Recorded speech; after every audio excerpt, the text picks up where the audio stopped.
Hello दोस्तों, राधे राधे। कैसे हो आप सब? आशा करती हूँ आप सभी अच्छे होंगे। स्वागत है आपका फिर से एक नए ब्लॉग में। तो जहाँ मैंने ब्लॉग का एंड किया था वहीं से फिर से शुरुआत हो चुकी है ब्लॉग की। तो बस कढ़ाई को वापस से साफ़ कर लिया है, लौकी को कद्दूकस कर लिया। अब इसका पानी अच्छे से निचोड़ लेती हूँ और आज अलग तरीके से पहली बार मैं ऐसी लौकी की कतरी बना कर देखूँगी। नहीं तो मैं एक सीटी कुकर में लगाती हूँ लौकी कसने के बाद, उसके बाद ही कढ़ाई में उसका पानी सुखाती हूँ। लेकिन आज इस बार ऐसा नहीं किया है, थोड़ा सा अलग ही तरीके से बनाने की कोशिश की है, क्योंकि मेरे से ऐसी कभी बनी नहीं है। तो बस देखती हूँ बनती है या नहीं, वो तो आगे ब्लॉग में पता चल जाएगा बनी हुई थी या नहीं बन पाई। तो बस अच्छे से इसका पानी सुखा लिया। इधर कढ़ाई भी अच्छे से गर्म हो गई है, तो इसमें डाल दी मैंने लौकी। और एक तरफ जो इस कढ़ाई में कढ़ी थी उसको डाल दिया छोटी वाली कढ़ाई में। तो बस कढ़ाई बदला बदली करनी है मैंने यहाँ। कम गैस पर मेरी कढ़ी बन रही है। अभी थोड़ा सा है कि थोड़ी सी और इसको उबाल दूँ अच्छी तरह से। तो बस अब लगातार लौकी को देखना पड़ेगा। वैसे मेरी पूरी तैयारी हो चुकी है, सिर्फ मेरी भी लौकी की लौज बनानी बाकी है।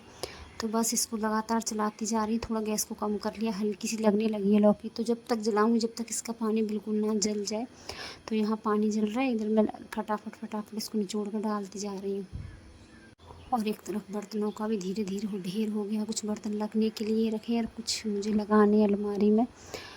तो बस पहले जल्दी जल्दी ये बना लेती हूँ, उसके बाद मुँह धोकर आकर अच्छे से हाथ में धोकर आऊँगी। फिर उसके बाद मैं दिया बाती करूँगी, क्योंकि समय होने वाला है। क्योंकि समय निकल जाएगा 6 बजे के बाद, फिर ज़्यादा अच्छा नहीं लगता है, ज़्यादा लेट नहीं होना चाहिए। तो बस पूरी कोशिश की थी 6 बजे तक अपना सारा काम निपटाने की। तो 3 बजे से लगी हुई है और बज चुके हैं 4:15। तो बस यहाँ ये चीनी ले ली है, और चीनी मुझे ज़्यादा लगी थी तो थोड़ी सी निकाल ली। वैसे मुझे लग रहा है अभी ये चीनी ज़्यादा ही है। तो बस इसको पहले देखा है बाहर ले जाकर, क्योंकि आजकल चींटियाँ इतनी जल्दी हो जाती है, कहीं भी रख दो आप चींटी मीठा, वहीं आपको छोटी छोटी बारीक वाली चींटी दिखाई देंगी। तो बस हल्की हल्की लौकी लगने लगी थी कढ़ाई में, तो समझो तैयार है हमारी लौकी। तो यहाँ लौकी को रख दिया चीनी डाल कर। जब तक पानी छोड़ेगी चीनी अपना, तब तक मैंने गैस पर तवा चढ़ा दिया। और तवे पर डालूँगी 2 से 3 चम्मच घी, और थोड़ा सा ही खोवा रखा हुआ है। तो बस इस खोवे को ही फोड़ कर अच्छे से पहले गर्म कर लूँगी, क्योंकि मैंने इसको ढककर फ्रीज़र में रख दिया था। तो इसका भी कुछ नहीं बिगड़ा, ना ही अभी ख़राब हुआ है। तो बस ज़्यादा भी कतरी नहीं बन पाएंगी, देख सकते हो आप कितनी कतली बनेंगी, क्योंकि ज़्यादा लौकी नहीं है। तो वो तो आप ब्लॉग में देख लेना कितनी कतली बन पाई है। तो यहाँ इसको अच्छे से करूँगी खोए को गर्म, क्योंकि अगर इसको ऐसे ही डाल देती तो कहीं ख़राब ना हो जाए इसके डर से। तो पहले इसको अच्छे से कर लूँगी तैयार। थोड़ा सा सेक लूँगी, अच्छे से भून लूँगी एक बार, क्योंकि इसमें मैंने 2-3 चम्मच घी डाल दिया ताकि ये तवे पर ना लगे। और इसको लगातार, इसमें गुठलियाँ पड़ गई है ठंडे की वजह से, तो इन गुठलियों को ही मैं फोड़ रही हूँ अभी। और बस मैंने लौकी में जो चीनी डाली थी उसने भी अपना पानी छोड़ दिया। बीच बीच में इसको भी चलाती जा रही हूँ, और बीच बीच में इसको भी, दोनों काम साथ करने पड़ रहे हैं। हाथ तो दो हैं, लेकिन काम भी लगातार देखने पड़ते हैं। अगर मैं इसको छोड़ दूँगी तो ये जल जाएगा, और अलग खोबा को छोड़ दूँगी तो खोबा जल जाएगा। तो कढ़ाई को भी देखना है, खोबा को भी देखना है। तो चलो मैं एक बार आपको कढ़ाई दिखाती हूँ, मेरा मावा कढ़ाई लौकी कैसी बनकर तैयार हुई है। तो आप बताना क्या ये तैयार हो चुकी है बनने के लिए। तो एक नज़र में आपको लौकी की ज़रूर दिखाऊंगी। देखो आप, मेरी लौकी बनकर लगभग हो चुकी है तैयार, बस चमाने की ही लिए। देखो कितनी अच्छी लौकी तैयार हुई है। पहली बार मैंने ऐसे पतली बनाई है, इससे पहले कभी नहीं बनाई है। और यहाँ आप खोबा भी देख सकते हो। और खाना बिल्कुल बनकर तैयार है। चावल भी बन चुके हैं, कढ़ी भी बन चुकी है। चावल को मैंने हल्का सा कड़छी से इधर उधर कर दिया, मतलब पलट दिया है, क्योंकि जब चावल बने थे तो लग रहा था कि इसमें पानी ना रह जाए। तो बस जैसे ही सीटी खुली, और सीटी को खुलते ही मैंने कुकर को खोल दिया। तो बस हवा लगती रहेगी इसमें ही, क्योंकि कुकर खुद ही इतना ज़्यादा गर्म है। चावल थोड़ा बहुत रह भी जाएगा तो वो बन जाएगा। लेकिन मेरे चावल फ़िलहाल तो बन चुके हैं, इसलिए मैंने कुकर को खोल दिया है। तो बस कढ़ी तैयार है, चावल तैयार है, यहाँ मेरी कतरी का मिश्रण भी तैयार है। तो बस यहाँ खोवा मिलाया, जैसे ही खोवा मिलाया तो कतरी एकदम जमने लगी थी। हल्का सा पानी लेकर कटोरी में डाला तो तैयार थी। बस फटाफट इसको जमाऊंगी, और जब तक ये ठंडी होंगी तब तक करूँगी पूरी गैस को साफ़, क्योंकि काम की तो कोई कमी है नहीं। पूरी गैस फैली पड़ी है, गैस साफ़ करनी, और साथ में बर्तन पड़े ये भी साफ़ करूँगी जल्दी जल्दी।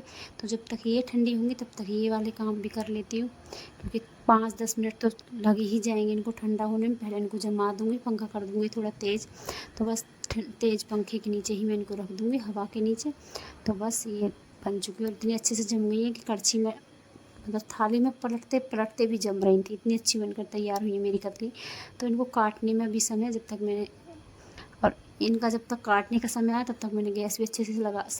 तो बस यहाँ मैं कतली को काट देती हूँ और कतली काटने के बाद अपनी थाली तैयार कर ली, देख सकते हो आप। तो सबसे पहले मैंने हाथ मुँह धुले हैं अपने, और उसके बाद मैं जब भी पूजा करती हूँ एक बोतल में मैंने गंगा जल रख रखा है। तो सबसे पहले गंगा जल का खुद भी छींटे लगाए, पूरे मंदिर में छींटे लगाए, मतलब पूरे कमरे में छींटे लगाए।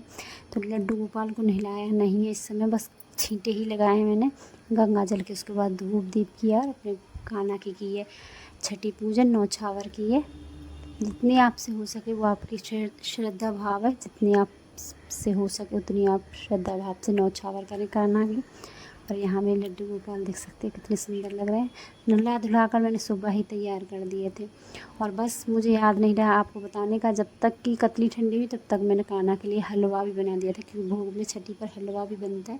तो बस यहाँ थोड़ा सा प्रसाद के लिए हलवा भी बना कर तैयार कर दिया था। मक्खन मैंने सुबह बना लिया था एक, और मेरे कान्हा की थाली लगभग बनकर तैयार हो गई है। गोपाल को भोग लगा दिया है, धूप दीप कर दिए, और भोग लगाने के बाद आध घंटे बाद या 1 घंटे बाद आप भोग उठा सकते हो। उसके बाद मैंने सारा भोग पूरे खाने में मिला दिया था, क्योंकि भोग लगने के बाद पूरे खाने में मिलाया जाता है। तो बस पूरे खाने में भोग लगा दिया था। लड्डू गोपाल को काला टीका भी लगा दिया था, काजल लगाया था, लेकिन काजल दिए के आगे नहीं लगा पाई थी, अलग से ही लगा पाई थी। तो बस अपनी ऐसे मैंने इस तरह से ही अपनी छठी पूजन किया आज। तो चलो आगे ब्लॉग में बढ़ते हैं। और फिर उसके बाद मैंने कोई ब्लॉग नहीं बनाया, क्योंकि उसके बाद खाना खाया, बर्तन साफ़ किए, तो ज़्यादा ब्लॉग नहीं बना पाई थी। और फिर अगले दिन का ब्लॉग सुबह सुबह का जोड़ दिया। सुबह के बजे थे अभी 9, और 9 बजे तक आज मेरे सारे काम ख़त्म हो गए थे। अगर आप जल्दी उठो, सॉरी, अगर मैं जल्दी उठती हूँ तो मेरे सारे काम सुबह 9 बजे तक ख़त्म हो जाते हैं। तकरीबन सुबह वाले सारे काम ख़त्म हो गए थे और समय बचा था, तो सोचा प्रेस कर लेती हूँ। कपड़े बहुत सारे, ढेर कपड़े हो चुके हैं मुझे प्रेस करने के, तो सारे कपड़े थोड़े थोड़े करके धीरे धीरे सारे कपड़े करूँगी प्रेस। बहुत सारा ढेर लग चुका है कपड़ों का। तो क्योंकि काम होते रहते हैं, बाद में लाइट का कोई भरोसा नहीं है, तो लाइट की वजह से मैंने सारे काम छोड़कर पहले की प्रेस।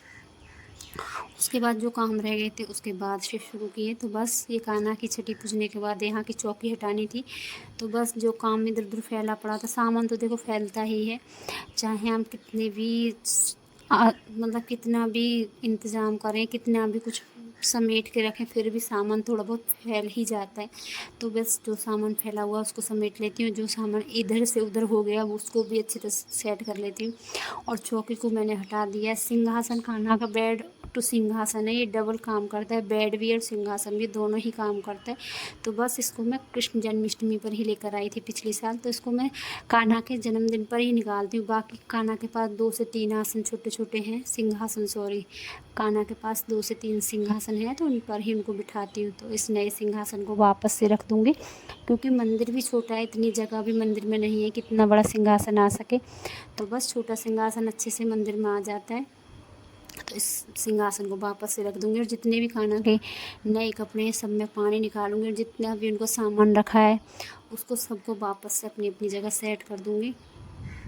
तो बस अंदर का काम करते करते लाइट भी जा चुकी है, और ये कपड़े मैं भूल गई थी क्योंकि मैं अंदर लग गई थी कान्हा का सामान समेटने, और बस ये बीच में क्लिप रह गई थी।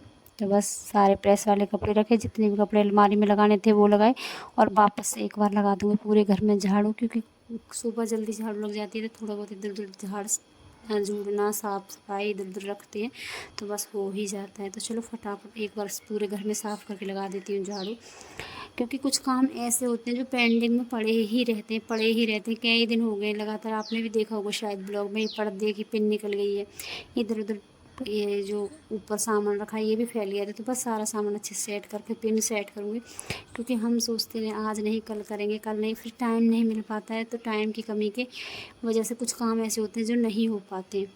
तो बस जो भी पूजा के बर्तन थे वो भी धुलने के लिए रख दिए, और कुछ पैंट मैंने साथ के साथ धुलने के बाद ही प्रेस किए, हालांकि वो गीली है तो उनको मैं धूप में डाल कर आ गई। पहले मैंने अंदर डाला लेकिन अंदर वो सूखती नहीं, तो वापस से धूप में डाल दिए। अंदर पूरा कमरा समेट कर आ गई हूँ। और जितने भी पूजा के बर्तन हैं, पूजा के कपड़े, इनको फटाफट धुल लेती हूँ। और आज का ब्लॉग आपको कैसा लगा? अच्छा लगा हो तो लाइक, सब्सक्राइब, कमेंट ज़रूर करना।